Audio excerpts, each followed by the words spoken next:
Romantic comedies can be entertaining and charming, but those cheesy pickup lines are rarely successful in film or otherwise. Even though they're normally used for laughs, some writers still try to include them as serious sentiments. Here's a breakdown of the worst pickup lines in movies, intentionally bad or otherwise. Couples Retreat, directed by Peter Billingsley, follows 4 married couples who each are having relationship problems. One of the couples, Jason and Cynthia, ask their friends to come with them to a couples therapy retreat on a tropical island so they can get the package rate. In one scene, Dave and Ronnie participate in an exercise in which they pretend to meet for the first time. After exchanging names, Dave asks Ronnie if she has a cell phone. When she asks why, Dave responds, "Someone's gotta call God and let him know one of his angels is missing." This line is awful, mostly due to being lame. It's also lazy and unoriginal, immediately recognizable as oft-used and insincere. In Couples Retreat, it is indeed knowingly bad and acts as a punchline. Ronnie responds, "Wow, that is the worst line I've ever heard." Natalie Portman and Ashton Kutcher star in No Strings Attached as Emma and Adam, 2 friends who decide to begin a friends with benefits relationship. The two, of course, end up developing serious romantic feelings for one another. Their casual relationship quickly develops many complications, including Emma initially rejecting a real relationship with Adam after he tells her he loves her. Emma eventually realizes she loves him as well, and the two get together after she confesses her feelings to him. After this grand moment, this happens. You give me premature ventricular contractions. I'm assuming that's a good thing. You make my heart skip a beat.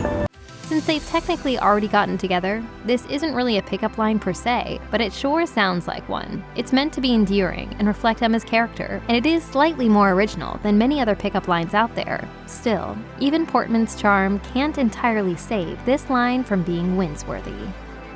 Directed by Burr Steers, 17 Again introduces Mike, who, after a freak accident, gets stuck in the body of his 17-year-old self. While the main plotline involves Mike rediscovering how much he loves the family life he'd become embittered against over the years, there's a subplot with Mike's son Alex. Mike, who uses the name Mark Gold to hide his true identity and enroll back in high school, befriends Alex and tries to help him build his confidence in order to go out with his crush Nicole. I just want to tell you that you look like my dog.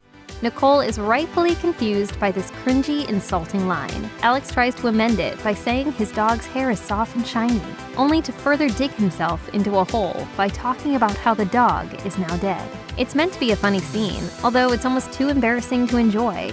Still, it at least succeeds in eliciting sympathy for Alex, who is clearly very nervous about talking to his crush. He even admits as much to her. Unfortunately, things only get worse for Alex, who shortly afterward accidentally lights himself on fire. Not exactly the smooth moment he was going for.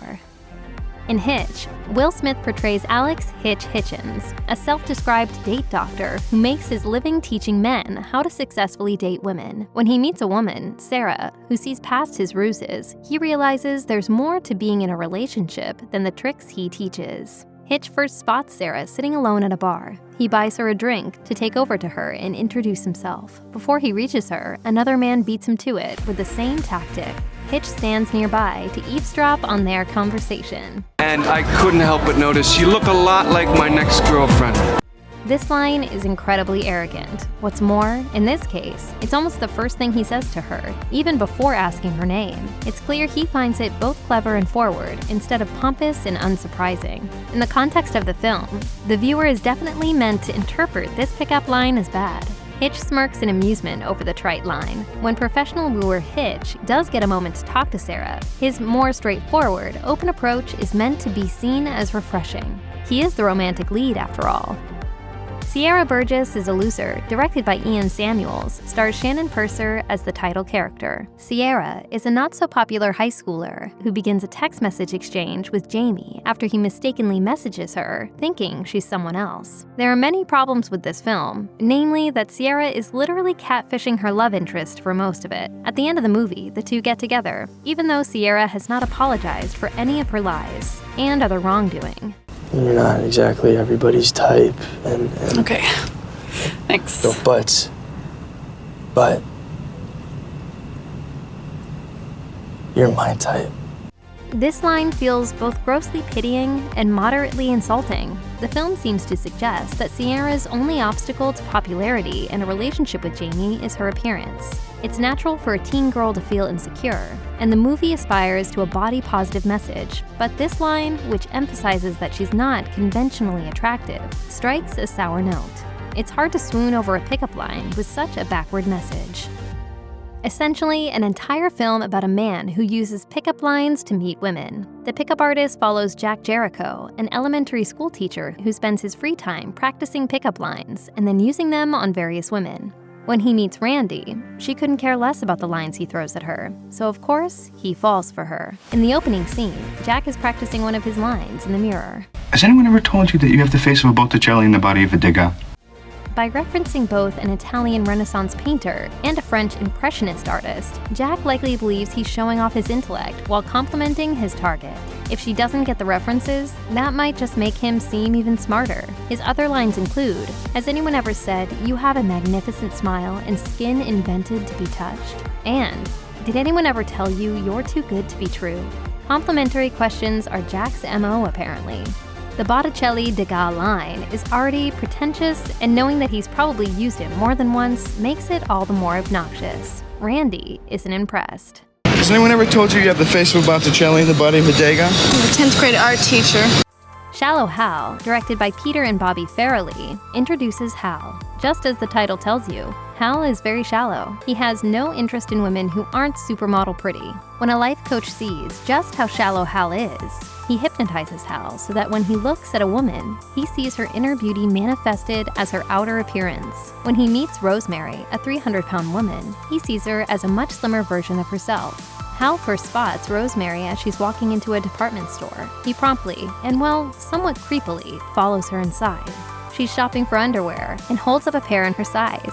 From Hal's perspective, a skinny woman is holding up a large pair of underwear, and he doesn't understand why. Building the parachute?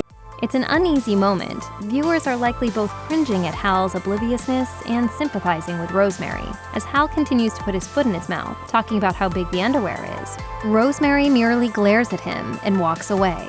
Hal follows her, explaining that he didn't intend to offend and was just trying to be funny. Rosemary is confused, but accepts his apology. Still, Hal more than earned his way onto this worst list with that line.